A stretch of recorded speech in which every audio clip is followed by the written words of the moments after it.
needs to be there.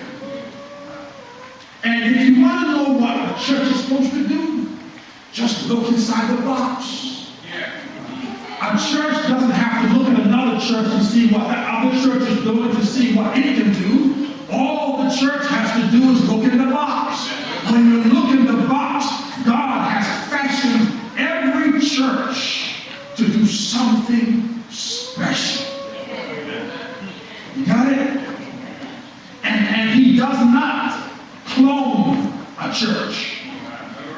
Help me, somebody. He doesn't just let another church come on another block just to do what that other church is doing.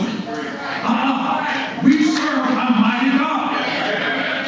You know, I believe, I don't have any text or verse for this, but I truly believe that God is still creating other worlds, creating other galaxies, that God cannot just stand still, stay still, do nothing. And he's not just going to get another church just to replicate a church. When you look in the box of shadow, what do you see? When you put it all together, and you know what it's supposed to do. Yeah.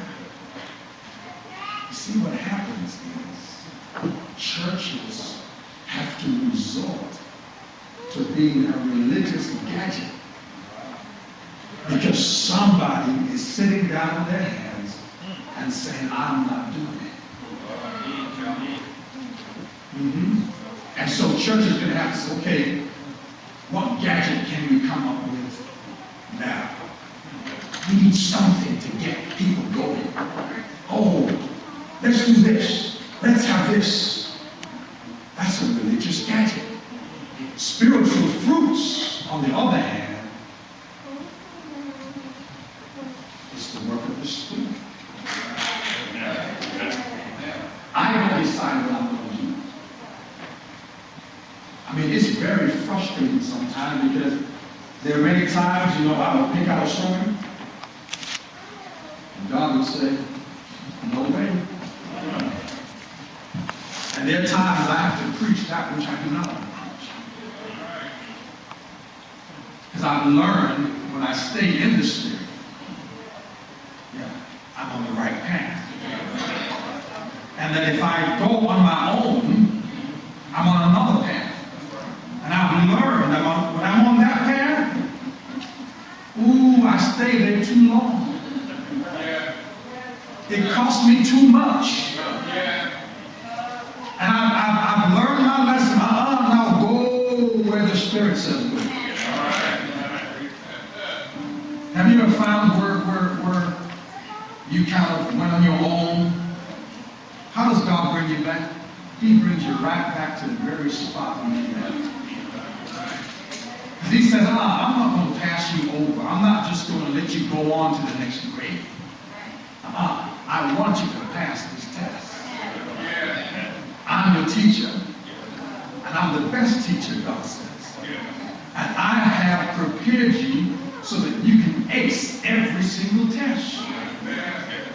Because God's test is an open book test. Hello. But if I don't read the book, now how in the world am I going to apply that which God has given? You know what's interesting now? My fellow elders, I believe we have the best elders.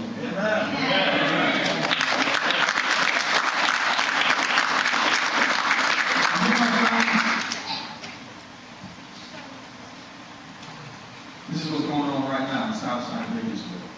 They're praying for their pastor, next pastor. They just want their pastor to come so bad.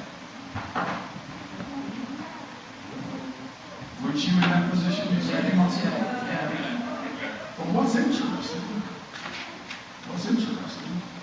when the pastor finally comes, they pray, Lord, please give us a pastor that can lead us. pastor comes and the pastor points the direction that the church is to go, then somebody says, oh, I'm not available. I don't do that. Hello, somebody. And then they'll still pray, oh God, fill him with the Holy Spirit so he can lead us.